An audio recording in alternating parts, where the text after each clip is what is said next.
In 2020, we are now experiencing one of the biggest, most pressing issues that we have ever seen. A problem so big that it can only categorize itself. First world problems.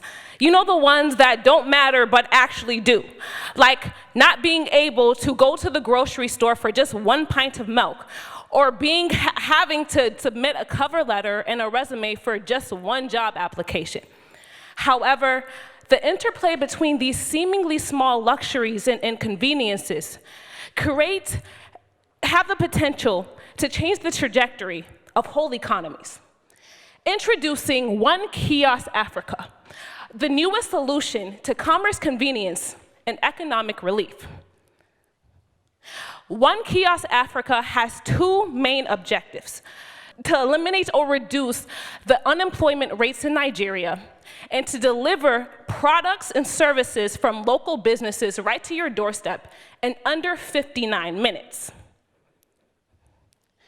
We provide a fast, safe, and secure platform by leveraging the geolocation technology that targets local merchants within a 1 to 5 kilometer radius that can deliver products from local businesses to your doorstep. How it works. First, you open up the app, you search for local markets and what you want, you connect, and then the merchant accepts the order. And if it can be done in 59 minutes, that is the only condition in which we will accept the order. And this e-commerce platform has the potential to create 3 million jobs in Africa. Right now, there is an unemployment rate of 23% in Nigeria. That is potential for 46 million jobs to be fulfilled right now. And the rapidly growing on-demand consumer culture creates an environment that is integral to modernizing the shopping experience. The market size of online African users is 500 million people, with an estimated value of 15 billion people, and projected value of 75 billion people. The business model. We take 10% commission of each transaction. However, that's not the only way we accept that we earn our income. For instance, surges. So whenever traffic is busy, we increase the cost of delivery, and then we also charge merchants to appear on the first page of the platform to market them to consumers so they can be in plain view. And then 1 million transactions with an average commission of $6 can create $6 million in revenue by 2025. And then you can see our unit economics.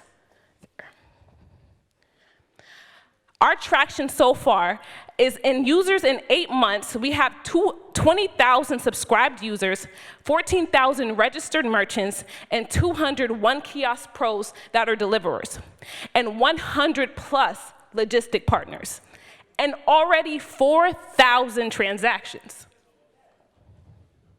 The team is involved. The team is a part of business and finance experts, human resource managers, and a couple of advisors.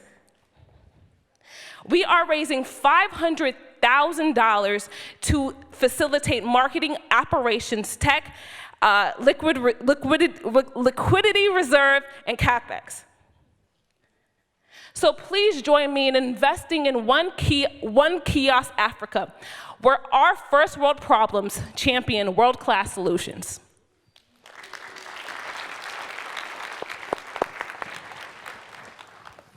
Amara, great presentation, given that you just had to step in at the last moment. So I think you did a really, really good job. One of the biggest challenges of this type of business model is operating it at scale profitably, because the challenge is that you're running around fulfilling small orders, you're delivering, so you're basically couriering, you pick up an order, then delivering it to the person, and you have to optimize those deliveries to ensure that the margin that you're making is sustainable on a long-term basis. That's for a reason why, you know, the likes of Uber and Deliveroo, they're all still losing money, right? Because these models are very, very hard to operate at scale. How does One Kiosk get around that challenge? The challenge of having to basically delivering profitably. So delivering these small minimum value orders within 59 minutes in a profitable way. Okay, well, I can take a stab at it. I would suggest that the more merchants or the more One Kiosk pros that are on the platform can generate a bigger population of those that are actually doing the deliveries, so that can decrease the time to limit the time that it takes to do these deliveries, thus being able to sustain a model that looks like this, because if we're delivering on time, there's less refunds, there's less complaints, it just generates efficiency, so that and leads to company morale, so that can help sustain the business model. But yeah. Thank you. Thank you.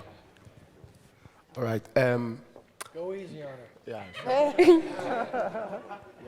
I think it's a wonderful presentation, okay? But are you aware that you have competitors?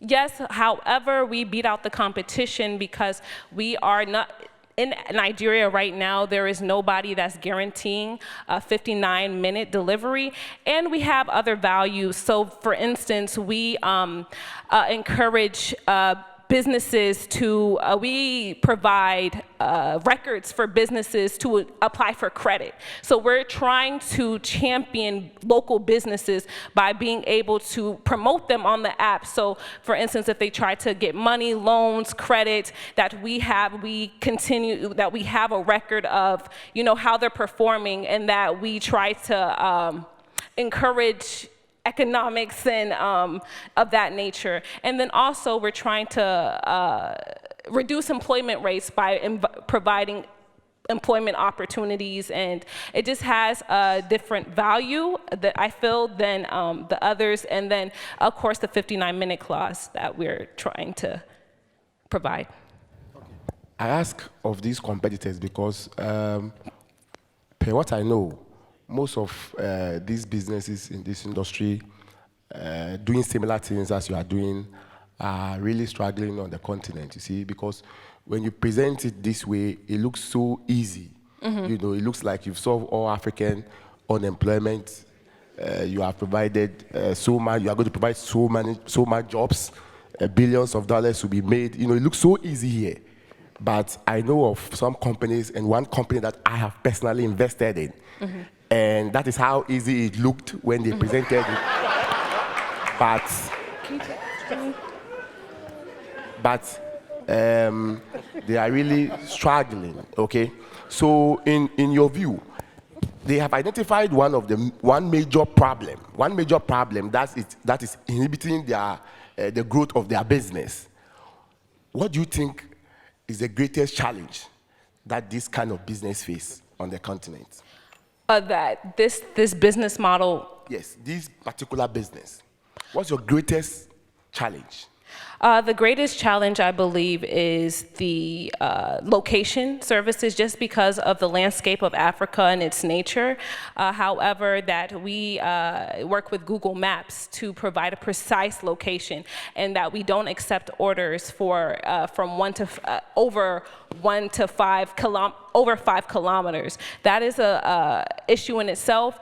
And then it's not really, it's introducing unintroduced service. Like, there's nobody that's performing to those levels currently that exists in Nigeria. So it might take a little while for the culture to pick up on this because this is a new concept, on-demand groceries. Of course, we see it in America with Instacart, and then how big of a success it is here. However, adjusting that to the landscape of Nigeria, I think could be not even an issue, but a challenge. But with the help of marketing and the actual grocery stores or local businesses helping us, because it benefits them as well.